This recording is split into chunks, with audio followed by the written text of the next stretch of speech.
حضرت عبداللہ بن عمر رضی اللہ تعالیٰ عنہ سے روایت ہے، رسول اللہ صلی اللہ علیہ وسلم مدینہ منورہ میں 10 سال رہے اور ہر سال قربانی کی۔ حضرت عبداللہ رضی اللہ تعالیٰ عنہ سے روایت ہے، رسول اللہ صلی اللہ علیہ وسلم نے فرمایا، جس میں وسعت ہو اور قربانی نہ کرے وہ ہماری عیدگاہ کے قریب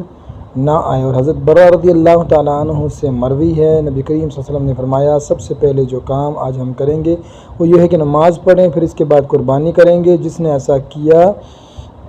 اس نے ہماری سنت طریقہ کو پا لیا، اور جس نے پہلے ذبح کر لیا وہ گوشت ہے، اور جو اس نے پہلے سے اپنے گھر والوں کے لیے تیار کر لیا قربانی سے اسے کچھ تعلق نہیں۔